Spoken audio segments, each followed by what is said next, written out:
Here we go. Treadwell DPT back with another anatomy breakdown, muscle by muscle. Today we're hitting one of those smaller, kind of sneaky guys in that upper arm. Not flashy, not a big show muscle. One that even our gym guys probably haven't heard of.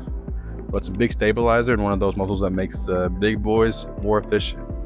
We're talking about that coracobrachialis. You've probably heard less about this one compared to its neighbors, but it's worth knowing for sure. Clinically, in the gym, and especially if you're chasing those overhead gains. So let's break it down and see what we've got. We'll talk origin, insertion, innervation, and function. And we'll finish with some evidence-based insights.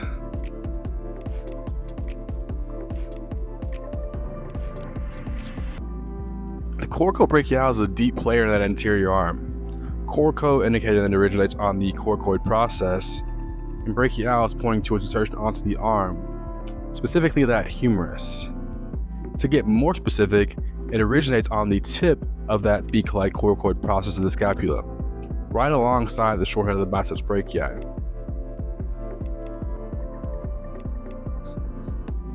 From there, it runs down the arm, inserting onto the medial surface of that humeral shaft, around that middle third of the humerus.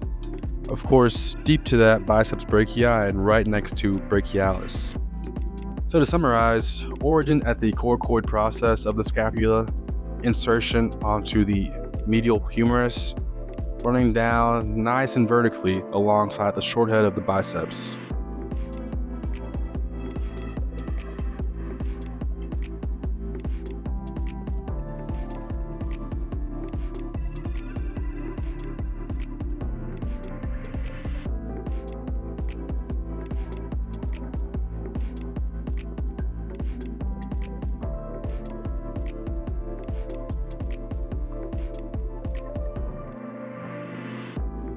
Form follows function, function follows form. This is a pretty easy one. Because it spans from our scapula to our humerus, the coracobrachialis is strictly a shoulder joint player. Its primary role is to flex the humerus. We can see through the line of pull here, flexing that humerus, bringing that arm up and forward. But it also contributes to adduction, pulling that arm closer to the body. Not very powerful due to its smaller stature, maybe more of a stabilizer, all things considered, plays a very big stabilizing role. The coracobrachialis helps keep that humeral head aligned in the glenoid during arm movements, preventing anterior translation.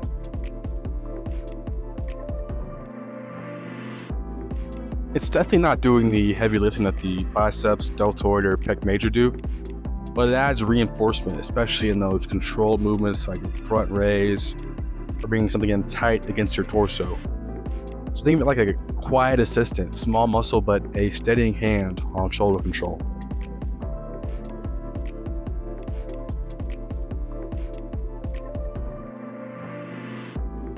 It's interesting, if we look at the anatomy around it, it's almost the perfect transitionary muscle, from those rotator cuff muscles to those big shoulder flexors and adductors. A nice in-betweener, and we'll talk about that more later. But anyways, all that said, for my students, come test day, remember shoulder flexion first, as well as adduction and general shoulder stability. The innervation here is simple and clean. It's that musculocutaneous nerve, roots C5, C6, and C7. If you're looking back, all three of those anterior compartment upper arm muscles are innervated by that musculocutaneous nerve. And if you've ever been in a cadaver lab, you've probably seen that musculocutaneous nerve actually pierces coracobrachialis as it runs down the arm. That's a nice clinical detail because any nerve entrapments in this region could potentially show up as weakness or sensory changes. So again, small muscle, but it's got some important relationships. Just to reiterate, that coracobrachialis, as well as the entirety of that anterior compartment of the upper arm, is innervated by the musculocutaneous nerve, roots C5, C6, and C7.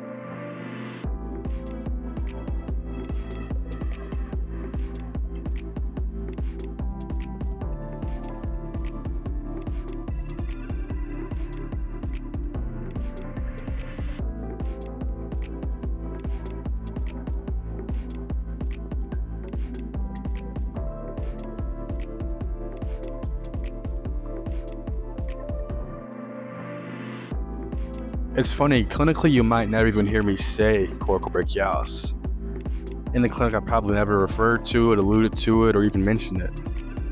So it's funny, we briefly talked about the potential for musculocutaneous nerve entrapment in that muscle, but honestly I've never personally seen or treated anyone where I thought that was their main issue. Really rare, all things considered. But it's always a possibility, especially if you've got that hypertrophy of the coracobrachialis due to heavy lifting or overthrowing. That's one of many angles though. More interesting to me is what the literature suggests about the evolution of this muscle.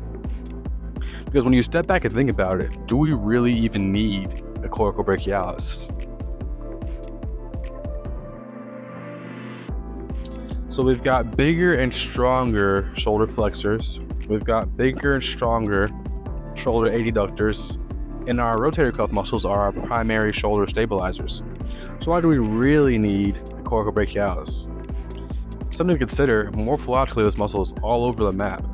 One belly, 6 bellies, different origins and insertions, and even differences in how it interacts with the musculocutaneous nerve. The research shows that there's a big evolutionary component to that. The evidence suggests that it's passed down not only from our pre-human and early human ancestors, but to our early and pre-human ancestors. You see it in a million different variations with essentially every vertebrate, playing a role in climbing, grasping, digging, and even swinging through trees. All just depending on the animal we're looking at and what they might need it for. So similarly, the coracobrachialis in humans shows a huge range of morphological variants, which we're increasingly starting to recognize as evolutionary remnants of some of our ancestral muscle presentations. So cool tidbit to consider. Form follows function, and in our modern coracobrachialis, we see remnants of some of the functional adaptations that potentially benefited our ancestors. Fun little fact to point to, but also important to recognize that level of variance for our dissections. And at the highest level, our surgeries. Something that's really worth keeping in mind, especially if you've ever got to cut into that anterior shoulder, but also just in general. Good information to know for clinicians and students and all type of healthcare workers. You'll never hear anybody in the gym saying today is coracobrachialis day, but it is working in the background whenever you're doing your controlled shoulder flexion and adduction movement. One of those where clinically and performance-wise, it's less about isolating it and more about understanding it.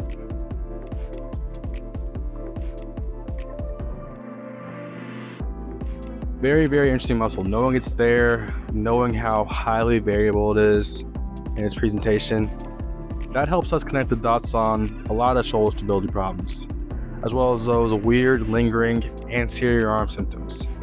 Could definitely be playing a role, so keep coracobrachialis in mind for sure.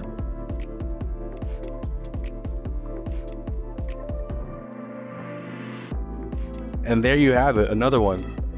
Good little muscle right here, coracobrachialis. Shoulder flexion, shoulder adduction, shoulder stability, prevents anterior translation. A very, very interesting muscle. Research baby, a fun fact. Evolutionary enigma. But very cool muscle, very, very cool muscle. Just keep it locked in for sure. Hey, another one. Much more in store, even more to come. Stay tuned, stay locked. It's Treadwell DPT. I'll catch you next time.